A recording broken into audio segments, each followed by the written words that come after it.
Eu sou Mário Persona e essas são as respostas que eu dei aos que me perguntaram sobre a Bíblia. Em nossa conversa, você citou uma pregação de um irmão que teria dito que Deus não perdoa o pecado. Isso gerou dúvidas. Como você e eu bem sabemos, são muitas as passagens que falam de pecados sendo perdoados por Deus. E o próprio Senhor Jesus, sendo Deus e homem, perdoou pecados. Isso até gerou a ira dos religiosos judeus que diziam: quem é este que diz blasfêmias? Quem pode perdoar pecados, senão só Deus? Lucas 5, 21. Você lembrou bem a oração do Pai Nosso, ensinada por Jesus, onde diz: perdoa-nos as nossas dívidas ou os nossos pecados, assim como nós perdoamos aos nossos devedores. Mateus 6, 12. Nós sabemos que nesta versão, dívidas significam pecados, e sabemos também que a oração foi ensinada a judeus antes da obra consumada de Cristo na cruz. Depois da obra consumada, nós temos aquilo que diz nessas duas passagens em Efésios 4,32 e Colossenses 3,13. Presta atenção como muda a coisa. Sede uns para com os outros benignos, misericordiosos, perdoando-vos uns aos outros, como também Deus vos perdoou em Cristo. Assim como Cristo vos perdoou, assim fazei vós também. Se na oração do Pai Nosso, Jesus dizia para Deus nos perdoar quando perdoássemos os que pecaram contra nós, depois da obra consumada na cruz, nós perdoamos porque Deus já nos perdoou em Cristo, ou seja, por causa de um perdão já recebido, já garantido. É por essa razão que nós não encontramos, a partir de Atos, quando foi formada a igreja, nós não encontramos um salvo pedindo perdão a Deus por seus pecados.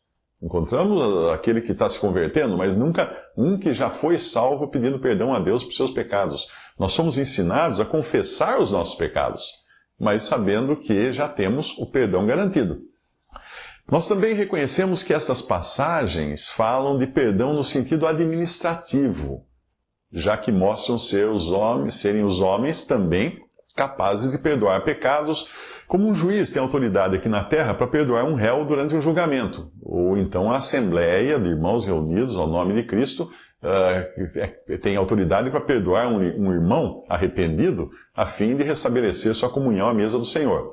Então é um perdão horizontal, um perdão não judicial, um perdão administrativo. Então, como explicar a afirmação feita por esse irmão que você escutou a pregação dele? Como explicar essa afirmação de que Deus não perdoa o pecado? Bem, na carta aos Romanos, Paulo faz uma distinção entre a palavra pecado, no singular, e a palavra pecados, no plural. Nós podemos pensar também no duplo aspecto da obra de Cristo. Primeiro, o pecado, no singular, e como raiz de todos os pecados, foi julgado e condenado na cruz. Deus não perdoou o pecado, ele julgou o pecado na cruz. Os pecados, por sua vez, no plural, e sendo eles os frutos do pecado, foram levados por Cristo para serem lançados no esquecimento. Você se lembra dos bodes de Levítico 16?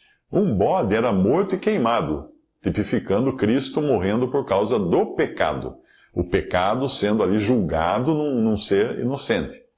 O outro bode tinha a mão do sacerdote sobre a sua cabeça, o qual confessava os pecados do povo, o sacerdote confessava os pecados do povo sobre a cabeça do bode, e esse bode não era morto. Ele era levado para o deserto, para um lugar de onde não pudesse voltar. Ele é uma figura, o tipo de Cristo levando os nossos pecados, no plural. Algumas religiões corrompem totalmente esse ensino ao dizerem que foi Satanás quem levou os nossos pecados, fazendo com que a obra de Cristo teria sido insuficiente se não contasse com a mãozinha do diabo para ajudar a levar os pecados embora. Mas a verdade é que ao morrer na cruz, Jesus levou sobre si os pecados, no plural, daqueles que creram nele em todas as épocas, antes e depois da sua vinda. Os que viveram antes creram que Deus providenciaria um cordeiro para levar os pecados. Os que viveram depois creram que Deus já tinha providenciado esse cordeiro. Na cruz, Jesus também tirou o pecado, no singular, do mundo. Cristo tirou o pecado, o cordeiro que tira o pecado do mundo. Ou seja, ele restaurou os fundamentos da própria criação de Deus. A morte de Jesus foi primeiro para resolver a questão do pecado, no que diz respeito a Deus. E segundo, para resolver o problema do homem. Mesmo que ninguém fosse salvo, ainda assim a obra de Cristo teria tirado o pecado do mundo. Ela é a base eterna para os novos céus e a nova terra, que são ainda futuros. Jesus já tirou o pecado do mundo e limpou os pecados dos pecadores que creem nele como Salvador. E só desses que ele limpou os pecados. Um bom livro para você entender a distinção entre o pecado e os pecados é Vida através da Morte, escrito por Charles Stanley no século XIX, mas Bruce Anstey resume o assunto no seu livro Definições Doutrinais. Veja como ele diz. Como regra, nas epístolas do Novo Testamento, pecados, no plural, referem-se às más ações que os homens fazem, e pecado, no singular, é a natureza caída dos homens, a carne. Assim, pecados são ações más, enquanto pecado é a natureza má. O primeiro é o que fazemos, o segundo é o que somos. Assim, pecados são manifestações do pecado, ou pecados são o produto do pecado, ou então pecados são os frutos de uma árvore má, e o pecado é a raiz dessa árvore má. O pecado é mais do que apenas a velha natureza do pecado. É aquela natureza má, com uma vontade determinada a satisfazer suas concupiscências. Outra diferença entre essas duas coisas é que os pecados, no plural, podem ser perdoados pela graça de Deus, Romanos 4:7. Mas o pecado não é perdoado, ele é condenado sob o justo julgamento de Deus, Romanos 8:3. É importante prestar atenção a essa distinção ao ler as epístolas. Se não o fizermos, iremos chegar a conclusões equivocadas. Até então, do livro Definições Doutrinais, por Bruce Anstey. Enquanto eu pesquisava um pouco mais sobre o assunto, descobri um texto de John Nelson Darby que fala um pouco mais e também afirma: Deus condenou o pecado na carne. Ele perdoa pecados, mas a posição, o pecado, ele condenou, não perdoou. O texto na íntegra é o que vem a seguir. Deus estava em Cristo. Um comentário de 2 Coríntios 5 por John Nelson Darby. Ele escreve: há dois grandes aspectos do Evangelho neste capítulo. Primeiro, aquele para o qual somos chamados e para o qual fomos feitos aptos. Segundo, o testemunho que Deus deu do pecado em nós e da obra de Cristo que resolveu o problema. É bom aprender o que é chamado de Deus a fim de saber o que é necessário para participar dele. Não há reconciliação da coisa velha, tal como ela é, mas existe uma completa reconciliação do novo homem. O julgamento do homem é pronunciado. Agora é o juízo deste mundo. João 12:31. As tratativas de Deus com o homem na carne terminaram. A carne foi deixada de lado para sempre. No novo estado de coisas, introduzido por Cristo em ressurreição, todas as coisas são de Deus. 2 Coríntios 5:18. Quanto ao corpo, ainda não chegamos a isso, e por esta razão desejamos antes deixar este corpo para habitar com o Senhor, 2 Coríntios 5:8. No momento em que nos apossamos do nosso chamado para o seu reino e glória, 1 Tessalonicenses 2:12, somos introduzidos na presença de Deus. Ele também está nos capacitando a apreender a glória. Repare que uma obra inteiramente de Deus deve ser feita para que o homem possa entrar na glória. Você poderia se colocar assim mesmo na glória de Cristo? Quem para isto mesmo nos preparou foi Deus, diz 2 Coríntios 5:5. A presença de Deus revelada à alma dá uma verdadeira e completa convicção de pecado. A pessoa já não se importa com o que o homem pensa, pois sabe o que Deus pensa. O pecado é uma coisa vergonhosa, mas a presença de Deus produz pensamentos que estão além da vergonha. No momento em que a alma está diante de Deus, ela odeia e julga o pecado. Não consegue pensar em escondê-lo. Prefere estar, na verdade, diante de Deus. Há verdade no íntimo, diz Salmo 51:6. A vergonha do homem o leva à ocultação do pecado. A verdadeira luz de Deus manifesta tudo, mas quando o coração está alinhado com Deus, ele fica do lado de Deus contra o pecado, e assim há perdão. Tudo fica bem quando olhamos para o que somos na presença de Deus. Somos chamados para o seu reino e glória, 1 Tessalonicenses 2:12, para sermos conformes à imagem de seu Filho. Temos uma vida e a glória divina pertence a essa vida. É Deus quem justifica. Ele que está bem, eu me enxergar assim. É o próprio Deus quem declara. É isso que eu quero, essa justificação completa e abençoada que se conecta com a glória. Aos que justificou, a esses também glorificou, Romanos 8,30. Aguardamos a esperança da justiça, Gálatas 5,5. É assim que Deus nos chama em Cristo. Aquilo que é anunciado no Evangelho é Cristo, tal qual o homem é na glória divina. É o Evangelho da glória de nosso Senhor Jesus Cristo, 2 Tessalonicenses 2,14. A obra foi consumada para colocar o homem na glória de Deus. Essa coisa nova é o homem, o centro de toda a glória de Deus. Evidentemente, isso será realizado oportunamente em Cristo, de tornar a congregar em Cristo todas as coisas, na dispensação da plenitude dos tempos, tanto as que estão nos céus como as que estão na terra. Efésios 1,10.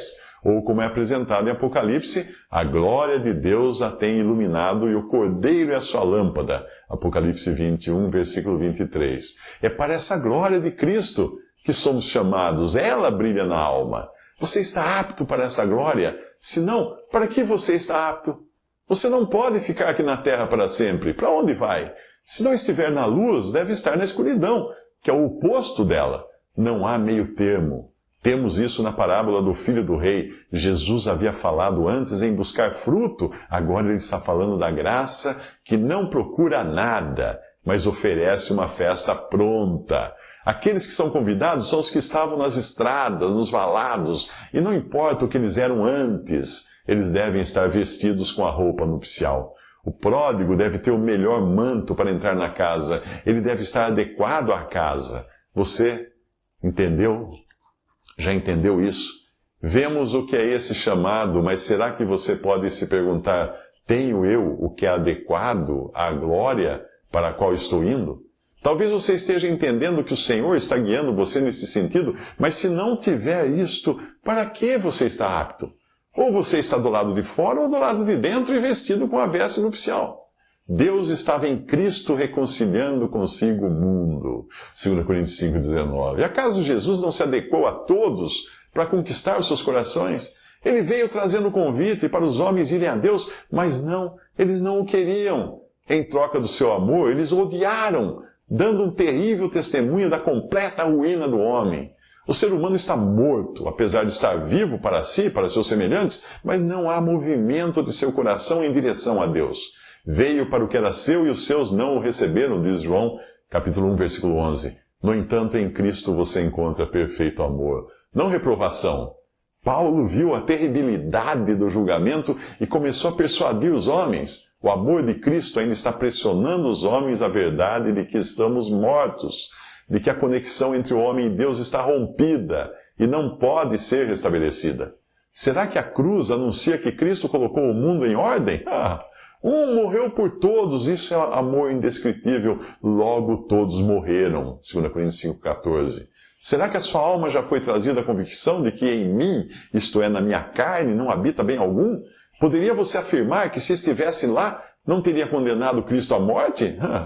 Poderia você dizer que ele não morreu por você para lhe ajudar e purificar? Se não, então você deve dizer, estou morto, perdido, não tenho ligação no coração com Deus. A velha criação é uma coisa, julgada e condenada. Você, assim como todos os filhos de Adão, pertence a ela. A questão é se você foi tirado dela. O homem emancipou-se de Deus. O que a infidelidade faz é justificar e proclamar esse fato, estabelecer e cultivar a vontade do homem.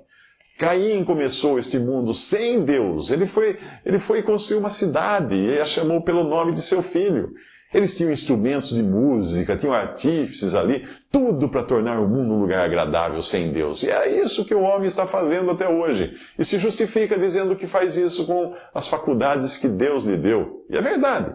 Mas qual é o estado moral do coração do homem? Acaso ele não está longe de Deus? Jesus veio buscar e salvar o que havia perdido. Lucas 19:10. Eu não estou perguntando se você se reconhece como perverso, mas se você se vê como perdido, morto. Por natureza, rejeitamos a Cristo, todos os pensamentos se agrupam em torno de nós mesmos. Ao invés de preferirmos a Cristo, preferimos o prazer, tudo que há no mundo e a nossa própria vontade. Essa é a condição de todos, naturalmente, esta era a condição de cada um de nós, exceto daquele que não estava morto. daquele que era aceitável a Deus, o único que poderia ser e que foi feito pecado por nós, Jesus. Ele ficou em nosso lugar, ele, o santo abençoado, foi feito pecado. O poder vivificante de Deus nos mostra o pecado, mas vemos a coisa toda resolvida na cruz. Enxergo que é a carne, ela crucificou a Cristo. Mas não estou mais nela, pertenço à nova criação. Estou em Cristo, que é a minha justiça, e me dá o direito de acesso. Encontramos o chamado para o reino e a glória de Deus. Vemos o véu rasgado e Cristo do lado de dentro, como homem. E ao chegar lá, ele eliminou tudo o que éramos na carne. Temos que lidar com a carne diariamente, como quem lida com o inimigo. Mas quanto à nossa posição diante de Deus, ela está resolvida. Em Cristo já entramos nesse novo lugar. Agora, contudo, vos reconciliou, diz Colossenses 1:21. Não existe mais nada entre mim e Deus. Somos introduzidos na glória de Deus. É certo que ainda guardamos por isso em nossos corpos. E Ele nos deu o penhor do Espírito. Temos a reconciliação, mas reconciliação com o quê? Com Deus. Cristo fez isso em conformidade com o que Deus é e devemos julgar o pecado de acordo com o que Deus é. Quando obtemos o conhecimento disso? Agora, pela fé. Mas é algo que não podemos receber até que julguemos que trevas são trevas. Deus diz, onde está meu filho? Onde está meu filho? O mundo deve se declarar culpado de sua morte, pois não viu beleza em Cristo e agora prefere prazer, roupas, dinheiro, ciência, qualquer coisa ao invés de Cristo. Eu posso ainda ter que aprender muito, passar por muitos conflitos, mas se eu pertenço a Cristo, eu estou reconciliado com Deus. O amor de Cristo nos constrange, diz 2 Coríntios 5,14. Este é o fundamento de todo o nosso caminhar. Você pode ter vivido para si mesmo, ainda que muito decentemente, sem praticar o que o mundo chama de grandes pecados, mas há muitos inimigos decentes de Deus. E será que a sua reputação valerá alguma coisa no dia do juízo? Um cristão pode não viver para si mesmo em propósito, mas será que você não estaria vivendo para si mesmo na prática? Você pode dizer que está ocupado com coisas inocentes, mas nada pode ser inocente longe de Deus. Você já julgou a si mesmo como pertencente a um mundo que rejeitou a Cristo? Temos de detalhar isso. A carne está continuamente se mostrando de formas inesperadas. Todavia, Deus condenou o pecado na carne. Ele perdoa pecados. Mas a posição, o pecado, ele condenou, não perdoou.